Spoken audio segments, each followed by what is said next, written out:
Buenos días a todos. Gracias por la oportunidad de participar en este evento. Bueno, ya me presentaron. Yo trabajo en la Universidad de Guadalajara, en el estado de Jalisco, en México. Bueno, les voy a platicar un poco de cómo es que pueden servir las colecciones para el estudio de la diversidad de hormigas o, en el caso particular, para la detección de algunas especies exóticas o no nativas. Bueno, las colecciones biológicas son un acervo de información dependiendo del material que esté almacenado ahí. Pues pueden ser muy útiles, pueden ser bastante interesantes porque tienen almacenado un material que contiene muchísima información, ya sea que se trate de colecciones botánicas, zoológicas, que estén montadas en seco o permanezcan en alcohol o en alguna otra sustancia. Pues las colecciones son un mundo de información y dependiendo de qué o cuál sea la función de la colección, es para el que van a servir estas colecciones. Muchas colecciones son iniciadas por hobby, por mero entretenimiento, pero al final resulta que son un buen punto de referencia. Bueno, las colecciones pueden ser utilizadas para muchos fines, dependiendo de el objetivo de la investigación, y estas colecciones tienen cantidades de ejemplares que a veces están sin revisar, y uno se puede encontrar con muchas cosas que están ahí almacenadas. A veces las colecciones son un recurso indispensable, si no es que único, para hacer trabajos de taxonomía, por ejemplo, cuando se hacen revisiones de algún género o grupos de géneros, cuando se revisa el material, pues se puede dar cuenta uno de cuál es la variación de ese género, de alguna especie. Se puede resultar en sinonimias, nombres no válidos, cosas de ese tipo.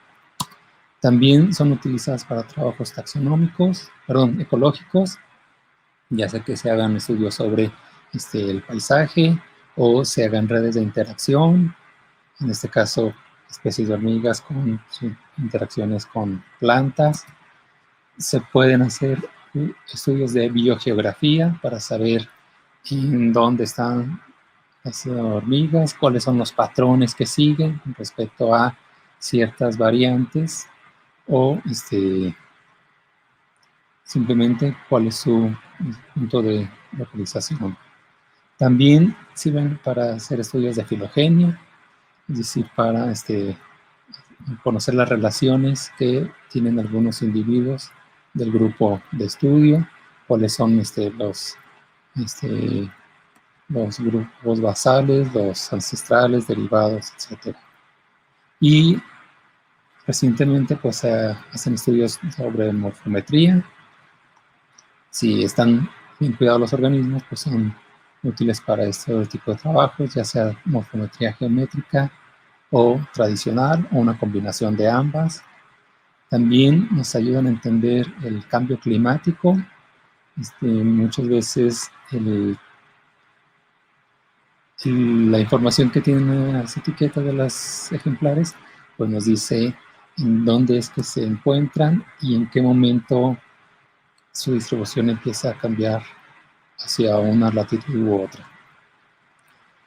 También las colecciones son el apoyo para la docencia, para que los estudiantes manipulen los organismos, los conozcan, los revisen y empiecen a conocer las partes de un organismo. Muchas colecciones sirven para determinación, son la referencia para determinación. Cuando se tienen ejemplares, se acude a una colección y por comparación pues se puede determinar algún grupo. Y ya sea que un especialista haya depositado material en esta colección o un especialista en el grupo sea quien está como curador de la colección, y eso es algo mucho más valioso. Algunos ejemplares sirven para hacer estudios de biodiversidad para conocer la cantidad de especies de algún lugar. En este caso, esto es de un trabajo que se publicó a inicios de este año y con la participación de 79 autores, pues se hizo un poco un mapa de la distribución de las especies de hormigas en México. En la mayoría de los casos fue con material de colección. También nos ayudan a conocer algo sobre la distribución muy puntual de algunas especies, o nos ayudan a reconocer endemismos cuando se tienen materiales en colección y que solo hacen referencia a un punto geográfico, pues nos habla de una distribución bastante restringida. O también se pueden hacer trabajos sobre estrategias de conservación, reconocer algunos hotspots o hacer algunas otras inferencias sobre el estado de conservación de un ambiente. En una muestra de hormigas, que son generalmente pequeñas, en un frasco puede haber una cantidad inmensa de ejemplares y acompañados de una gran variedad de especies, y que a veces están en un solo frasco, que están sin separar, y bueno, eso es lo interesante de visitar colecciones en donde uno puede encontrar grandes sorpresas. Y unas de esas sorpresas son el encontrar especies exóticas o también llamadas introducidas. Muchas veces cuando uno está revisando colecciones y algunos organismos son de fechas recientes, pues eso nos puede dar el indicio de que son especies que no estaban antes en el lugar, y uno puede hacer inferencias sobre este caso de especies exóticas. Este caso en particular es una imagen del género Technomyrmex, que es introducido en el continente americano, y existen algunos reportes para Sudamérica y parte de Centroamérica, y este ejemplar fue encontrado en la colección de la Universidad de Guadalajara y proviene del sur de Chiapas. Oficialmente no hay registros de este género en México, entonces hay que revisar y ver si realmente se trata de este género y pues hacer el reporte correspondiente. En algunos casos, las colecciones albergan ejemplares que sirven para las descripciones de nuevas especies o nuevos géneros. En el año 2011 se publicó la revisión del género Leptogenis por parte de John Latke, y ahí describe muchas especies nuevas para la ciencia. Una de ellas es el caso de Leptogenis chamela. Chamela es una localidad en el occidente de México, y bueno, se le puso este nombre porque el material tipo proviene de ese lugar, de la estación biológica de Chamela. Y el material, pues, se revisó para la descripción de esta especie. El holotipo fue colectado en 1994, casi 15 años antes de revisión, y parte de los paratipos fueron colectados en 1984. Pues eso nos dice lo valioso que son las colecciones y el urgente trabajo de revisión que se debe hacer para detectar todo lo que se encuentra allí. Bueno, a veces también se pueden encontrar escondidos algunos ejemplares. Esta es una muestra del género Brachymyrmex, donde se detectaron dos especies, evidentemente diferentes, y algunos ejemplares de Tapinoma melanocephalum, que es una especie introducida en México, estaban en la misma muestra. En otras ocasiones hay ejemplares que se esconden muy bien. Este es un ejemplar que estaba en una muestra del género Pseudomyrmex, y se escondía este ejemplar, que una vez revisado pues se dio cuenta que pertenece al género Camponotus, y se trata de una especie nueva. Además está involucrado el fenómeno de mimetismo trófico. Bueno, la utilidad de las colecciones va a depender de la información que contengan las etiquetas. Si el material está bien montado o bien conservado, pero no tiene etiquetas, pues ese material sirve de poco para fines de investigación. Entonces, la utilidad de un ejemplar va a ser en función de la información que contengan las etiquetas. Y al menos debe haber 2 etiquetas por cada uno de los ejemplares, en donde la primera etiqueta, que es la etiqueta de colecta, pues debe tener los puntos de localización, de dónde fue colectado el ejemplar, la georreferenciación, la altitud, el tipo de vegetación y, de ser posible, poner el método de colecta o el sustrato en el cual fue colectado y quienes realizaron la colecta. Esta información va a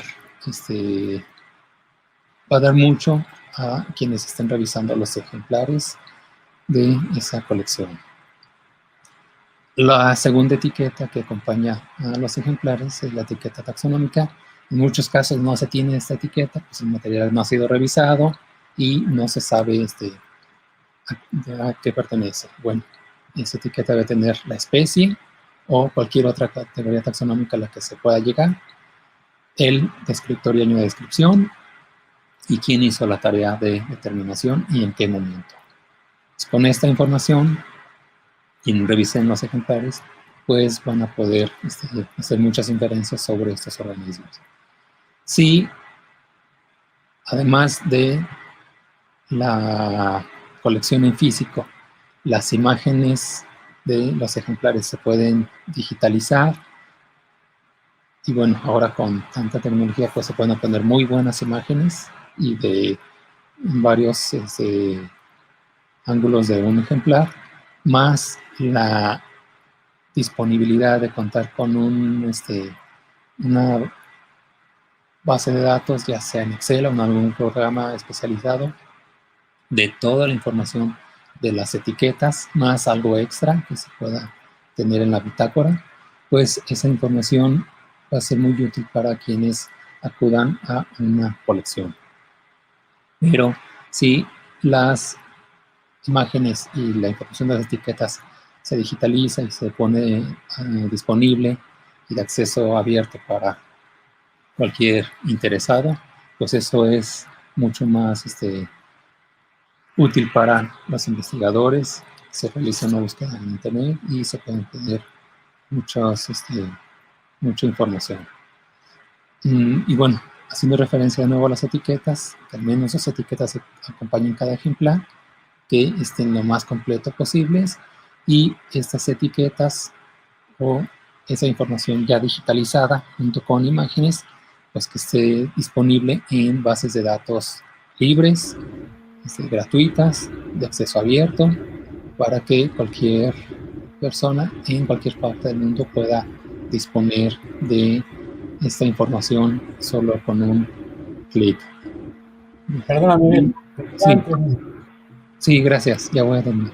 Y bueno, existe esta base de datos, Gabi, que es una base de datos muy importante para el caso de hormigas, en donde se puede encontrar mucha información, está disponible y bueno, cada vez más personas participan en esto. Básicamente se basa en las publicaciones, en literatura que ya está disponible, pero también hace referencia a los ejemplares de colecciones de bastantes museos. Bueno, eso sería todo de mi parte. Muchas gracias.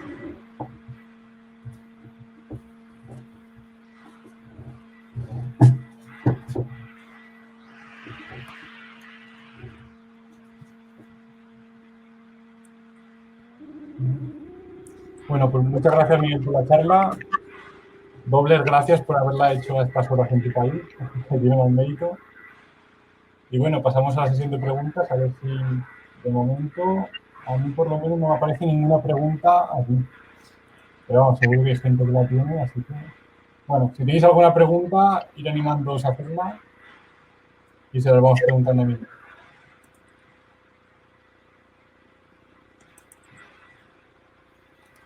No, mientras tanto, ya tenemos una pregunta aquí. A ver.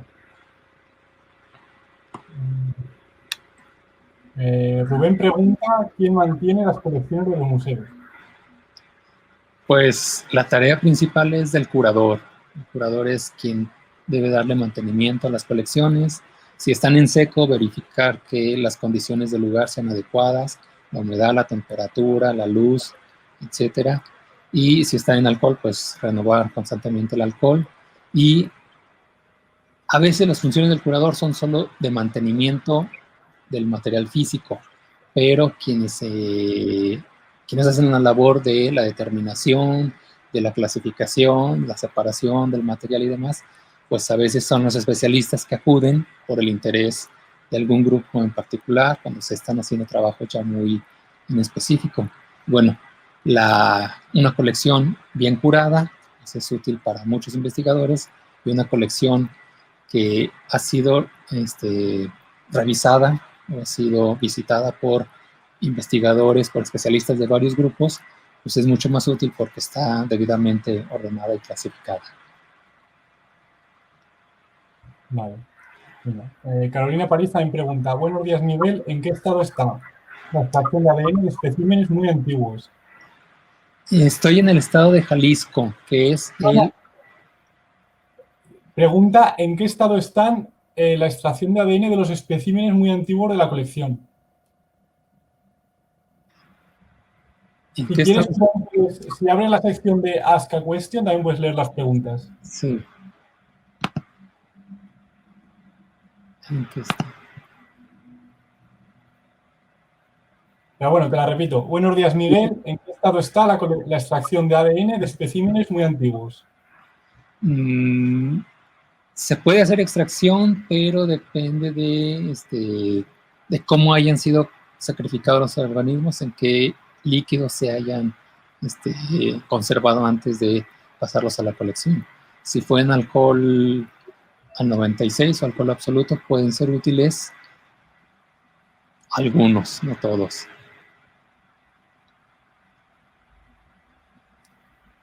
Vale, Gema también nos pregunta, has mencionado Gavi, que se basa en bibliografía. ¿Qué repercusión puede tener que la bibliografía de esas bases de datos no esté actualizada para futuros trabajos científicos llevados a cabo por otros investigadores? Tiene sus inconvenientes porque muchas veces hay grupos que han pasado años y no se han revisado o no se han hecho trabajos en algunas localidades. Entonces, puede uno tomar como referencia Gavi porque contiene mucha literatura, pero uno debe complementar con la información de museos o de algunas colecciones. Y Gema nos vuelve a preguntar, ¿el material de colección está siempre disponible para la extracción de ADN o hay restricciones? Hay muchas restricciones, todo depende de las políticas de la institución, si se trata de una colección institucional, o del criterio del dueño, porque a veces hay colecciones particulares que igualmente están disponibles, y también depende de si se trata de material general o si se trata de material o de series tipo. Los ejemplares tipo a veces son muy condicionados a la manipulación en cualquier sentido, y sobre todo si son ejemplares únicos. Por ejemplo, el holotipo difícilmente uno puede tener acceso a ese ejemplar en el cual se basa o se sustenta la categoría taxonómica en la que se trata. Jesús García del Castillo Crespo nos pregunta, supongo que sí, pero te lo pregunto porque no lo sé. Uy, se me ha movido. ¿Es posible reblandecer las partes de un insecto con algún líquido especial para que no se rompan artejos o partes de las patas, por ejemplo? Y luego, ¿se podrían volver rígidos de nuevo? Sí, hay algunos métodos para reblandecer ejemplares. Si está en una posición montado y se requiere ver algunas otras estructuras o otra vista para tomar fotografías, se pueden reblandecer. Hay algunos métodos dependiendo de cada grupo. Vale. Tenemos otra pregunta aquí. Mireide Milady Idarraga pregunta, ¿de pronto tienes a mano información del estado de digitalización de las colecciones y cuáles son los retos de esta tarea? Muchas de las colecciones no cuentan con el personal o con la infraestructura para hacer la digitalización. O a veces hay colecciones enormes que esa tarea podría llevar muchos años. Un caso es el Museo Británico, donde en el Parahormigas hay muchísima información que no está ni revisada y mucho menos digitalizada. Y bueno, cuando uno hace revisiones, generalmente acude a esos grandes museos, porque ahí se llega a encontrar material de, de varios lugares, pero el asunto es que no está ni digitalizado, ni las imágenes, ni la información de las etiquetas, y bueno, uno tiene que acudir y tiene que estar en el lugar para poder tener esa información. Vale. No hay más preguntas, pero te voy a preguntar yo una cosa. Sí. En México, por ejemplo, en el sitio donde está... Bueno, sí, mira, tenemos una pregunta nueva. Pues nada. Mira, Gemma pregunta, has hablado de las restricciones de uso de los tipos y nos comentas cómo los holotipos son de muy difícil acceso al ser especímenes únicos. ¿Cuál sería el caso de los hidrotipos? En caso de haber un número alto de estos, ¿estarían disponibles? Sí, generalmente los que no corresponden a la serie tipo son disponibles para cierta manipulación o en algunos casos se puede incluso donar material a otras colecciones para que se tengan esos representantes en otras partes. Vale, ahora ya no tenemos preguntas. Fíjate, pregunto yo. ¿Podéis tener problemas en cuanto a ácaros o, bueno, cualquier instituto va a aparecer degradando la conexión, hongos, cosas de este tipo? ¿Y qué protocolo usáis para conservarla, para que no aparezcan? Sí, la humedad es un problema, ocasionalmente se llegan a tener hongos en la colección y bueno, se puede resolver manteniendo la temperatura adecuada, la extracción de humedad y la limpieza en general de los alrededores de la colección. Otro problema en colecciones son los derméstidos, que son esos pequeños coleópteros que llegan a consumir insectos en seco. Y bueno, el curador es el que tiene que estar revisando constantemente la colección. Se recomienda fumigarla 1 o 2 veces al año, dependiendo de en qué latitud se encuentre la colección, para evitar todos estos inconvenientes. Y bueno, cuando llegan los hongos o cuando llegan los derméstidos, pues se llega a perder material bastante valioso. Para al final una colección de tantos ejemplares y tantos años que puedan tener y el esfuerzo de recolectarlos y que se pierdan por una plaga de este tipo. Sí, sí. O también las condiciones del edificio en general deben ser pues debidamente cuidados, porque a veces pueden ocurrir tragedias como lo que pasó en Brasil, en Sao Paulo, que se incendió un museo y se perdió una colección inmensa, no solo de hormigas, sino de muchos otros grupos biológicos. Y ahora vamos a tener que pasar a la siguiente charla. Ya no tenemos más tiempo de preguntas. Y bueno, parece que la gente se ha quedado contenta con las respuestas. Bueno, muchas gracias, Miguel. Hasta luego, buen día.